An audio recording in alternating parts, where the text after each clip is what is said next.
Here's the unspoken truth about America's trucking crackdown. When bureaucrats quietly twist a single dial, they don't just rewrite a policy.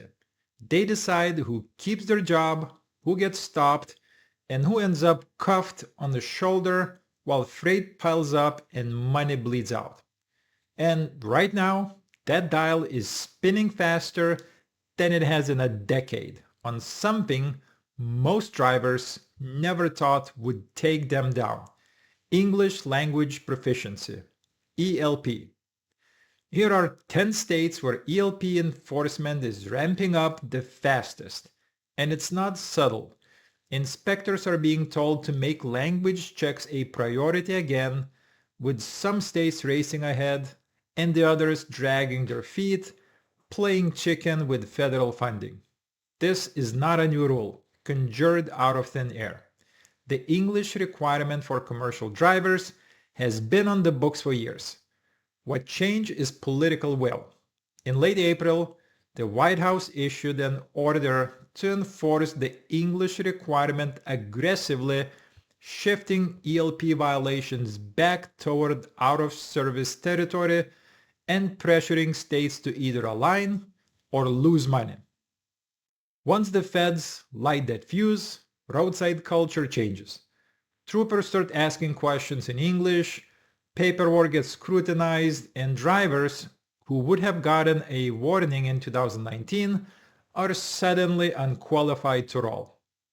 That is not a policy memo. That's a career death sentence for thousands of drivers if it's applied like a sledgehammer.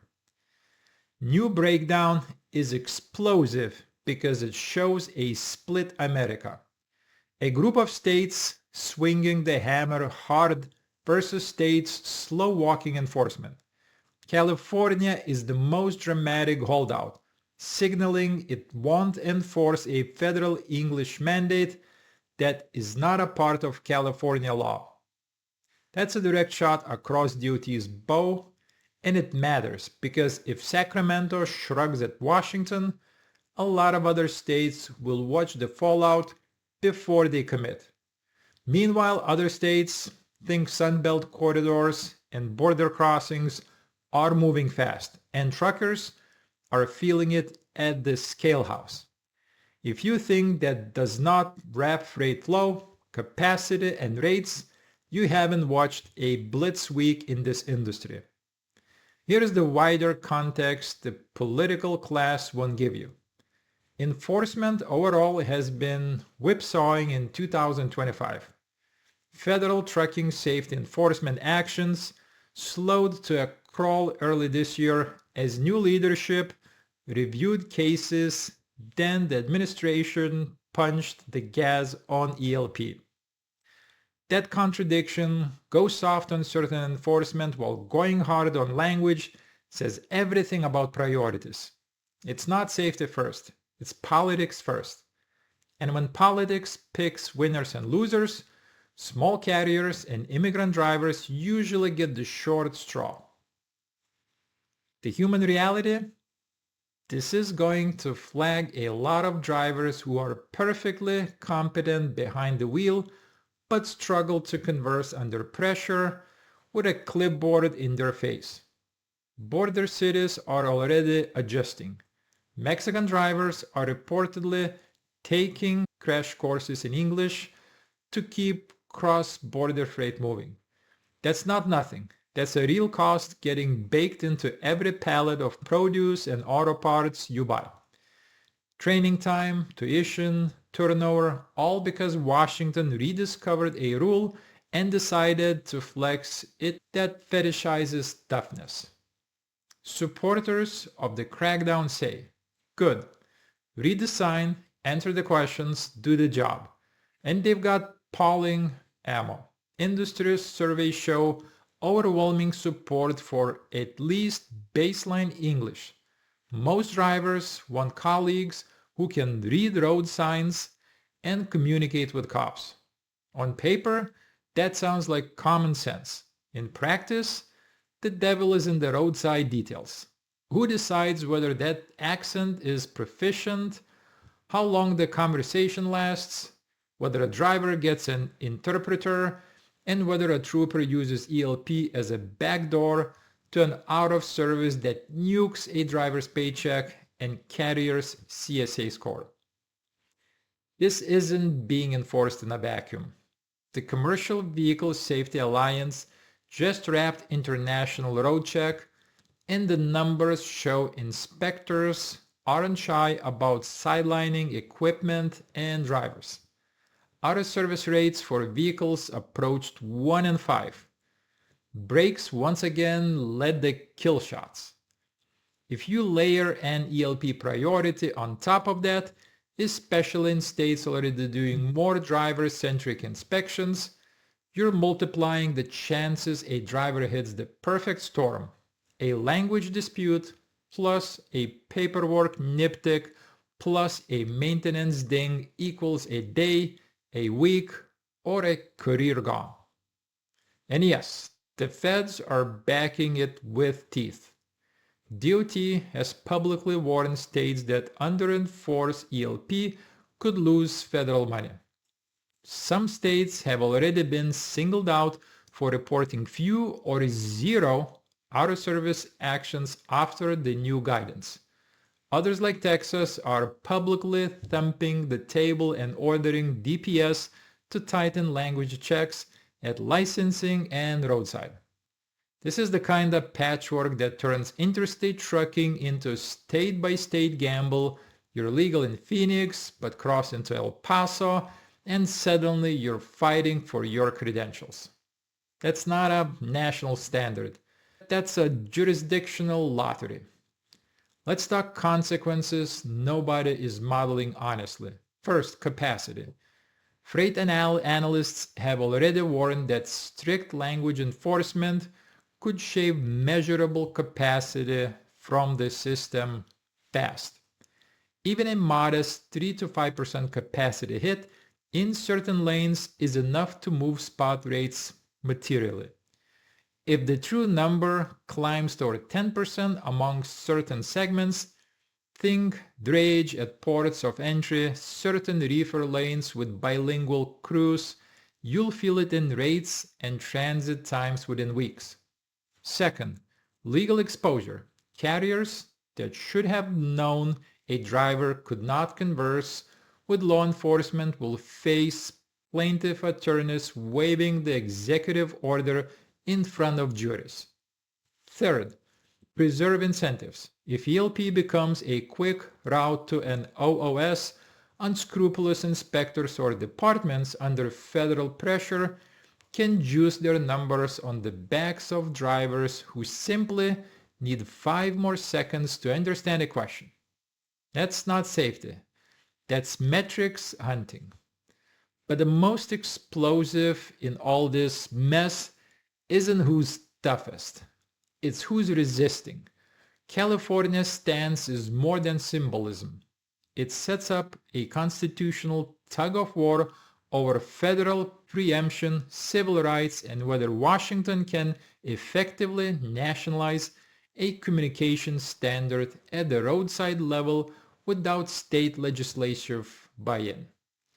If DOT retaliates by clawing back funding, get ready for lawsuits, and for drivers to become collateral damage while attorneys bill hours. In the meantime, carriers will route around in certain states, and brokers will start whisper blacklisting places where loads die at the scale house. You don't need a PhD to guess what that does to shipper pricing power and dwell. Now let's be fair. An English baseline can prevent real problems. Emergency instructions, hazmat placards, detours, misunderstandings can kill. But if safety is the mission, why did the same government ease off other enforcement actions this year? Why did it take a political order to rediscover a rule already on the books? And why are we comfortable letting one officer's moment-to-moment judgment about acceptable English decide whether a driver feeds their family this week? If the state wants stricter proficiency, fine. fund standardized testing at licensing, fund training access, and create an appeal process that does not wreck a driver's safety record while they fight it. That would be serious policy. What we have instead is roadside roulette dressed up as virtue. Listen to drivers, the people living with this, not the press releases. On the forums, the mood is combustible. Some cheer the crackdown as a return to basic standards. Others call it a fig leaf for a capacity squeeze and a cudgel used selectively in certain corridors. Spend 5 minutes in those threads and you'll see the common fear. That ELP won't be about reading signs.